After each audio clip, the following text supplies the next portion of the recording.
Today we'll be learning how to divide fractions by fractions.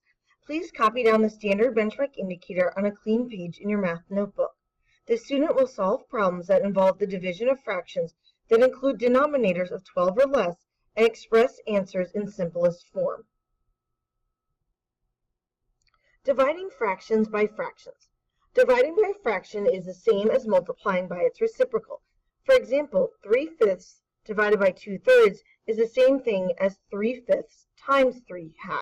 So let's take a look at our example here. We have 2 4/5 divided by 3/4. So the first step is to write 2 4/5 as an improper fraction. So we multiply the denominator times the whole number and then add the numerator, which gets us 14/5. Then we multiply by the reciprocal of 3/4. So we flip the fraction upside down to get 4/3, and that allows us to change the sign from division to multiplication. Then it's the same thing we've been doing with multiplying fractions. We multiply across. 14 times 4 is 56. We multiply the denominators. 5 times 3 is 15. So we get 56/15, and then we change it into a mixed number. So 15 divides into 56 3 times with a remainder of 11. So we get 3 and 11/15 as our answer.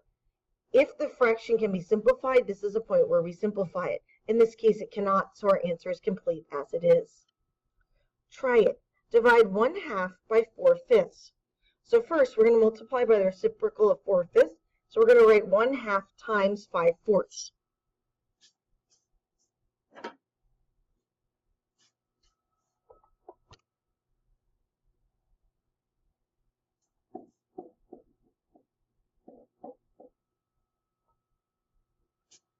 Now we can just multiply straight across. So 1 times 5 is 5, 2 times 4 is 8.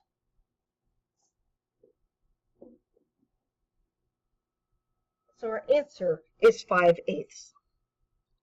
For B, we have 3/8 divided by 3. So the first thing we have to do is write the divisor as an improper fraction. So it becomes 3/1.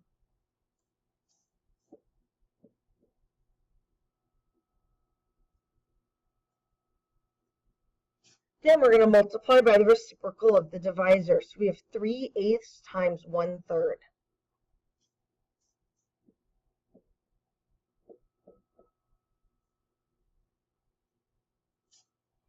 Now, again, just like when multiplying, we can cross simplify. So 1 and 8 don't share any common factors, but 3 and 3 can both be divided by 3. So we're going to do the simplifying before we multiply.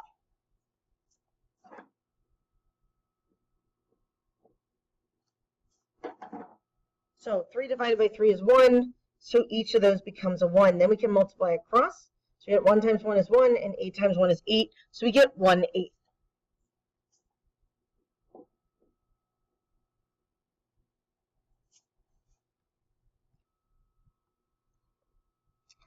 For C, we have 3 and 9/10 divided by 2/3. So the first thing we have to do is write the mixed number as an improper fraction.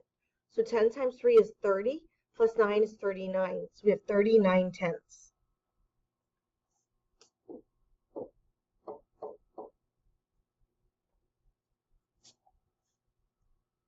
Next, we write the reciprocal of the divisor. So 2/3 becomes 3/2.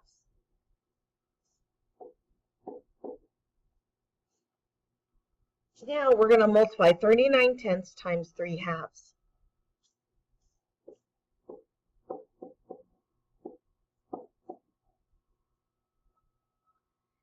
And now we can multiply across. So we're going to do 39 times 3.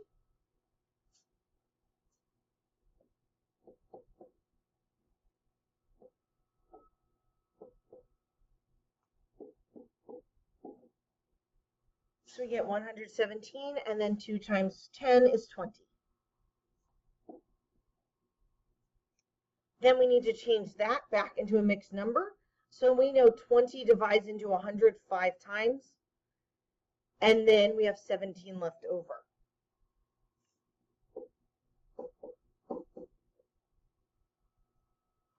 So our final answer is 5 and 17/20. For D, we have 7/8 divided by 2/3. So first thing we do is make the reciprocal of the divisor. The divisor is always the second number in the division sentence. So it's going to be 7/8 times 3/2.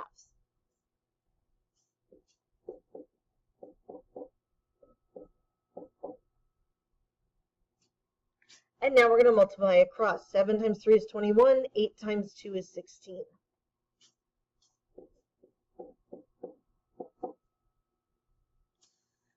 Now we need to divide to get it to a mixed number. We know that 16 goes into 21 once with 5 left over. So we're going to get 1 and 5/16.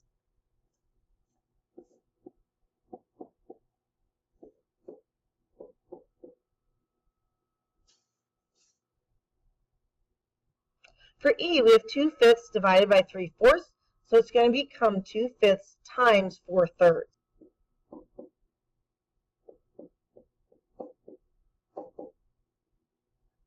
And now we just multiply across. 2 times 4 is 8, 5 times 3 is 15.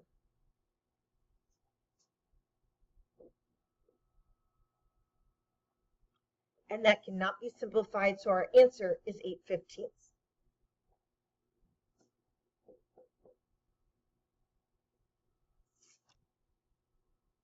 For F, we have 4/7 divided by 2. So the first thing we need to do is put 2 as an improper fraction, so it becomes 2/1. Next, we need to do 4/7 divided by 2 now. So now we need to do the reciprocal of 2/1, which becomes 1/2. So it becomes 4/7 times 1/2.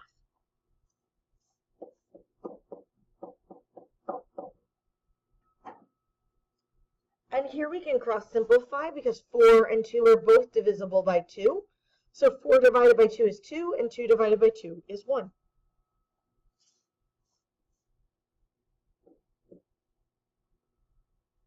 Now we can multiply across. 2 times 1 is 2, and 7 times 1 is 7.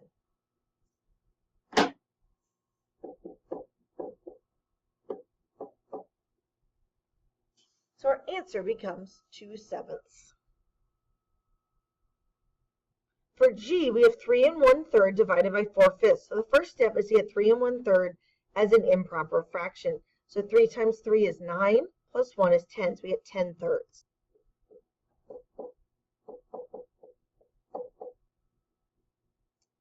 Now the next step is to take 4/5 and do the reciprocal, so we can change the division sign to multiplication. So we get 10/3 times 5/4.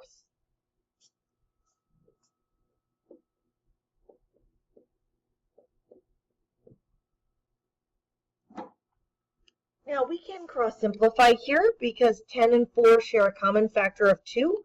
So 10 divided by 2 is 5, 4 divided by 2 is 2.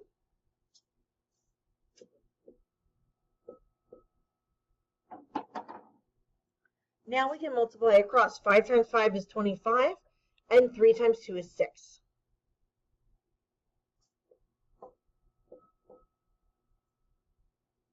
Okay, now we need to divide to find our mixed number. We know 6 can go into 25 4 times with a remainder of 1, so we get 4 and 1/6.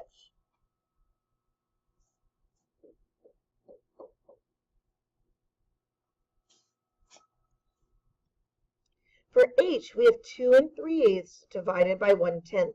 So the first thing we need to do is get 2 3/8 into its improper fraction. So 8 times 2 is 16, plus 3 is 19. So now we have 19/8 divided by 1/10. For H, we have 2 3/8 divided by 1/10. So the first thing we have to do is get 2 3/8 into an improper fraction. So 8 times 2 is 16, plus 3 is 19. So we get 19/8 divided by 1/10.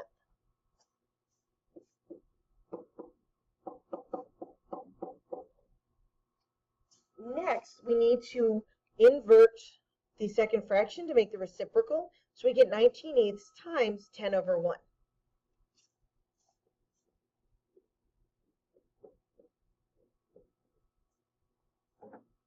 We can do some cross simplifying here because 8 and 10 share a common factor of 2.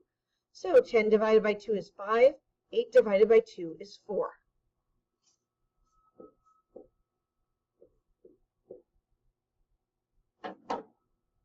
Now we multiply across. 19 times 5 is 95, and 4 times 1 is 4.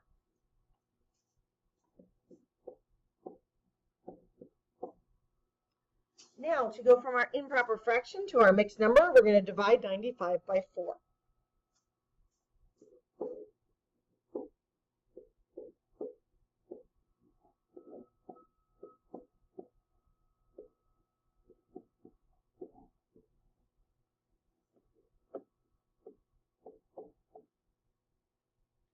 we get 23 as our whole number, and then we have a remainder of 3, so we get 3/4 as the fraction. For I, we have 15 divided by 2 1/2. So the first thing to do is make 15 an improper fraction, so it becomes 15 over 1.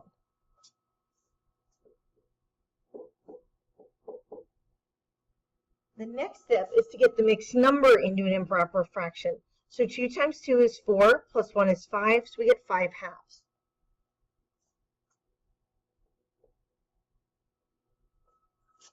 It's important to remember that now that we have it in the improper fraction, we still have to flip the fraction before we can change the division sign to multiplication.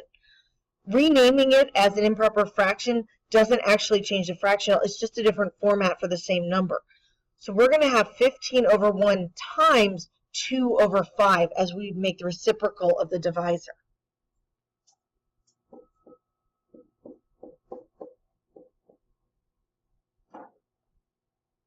And then we can cross simplify here because 15 and 5 share a common factor of 5. So 15 divided by 5 is 3, 5 divided by 5 is 1.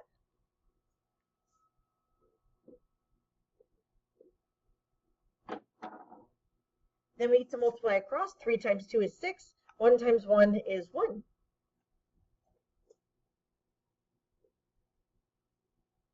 And then when we turn that back into a regular number, it becomes 6 as a whole number, no fraction on this one.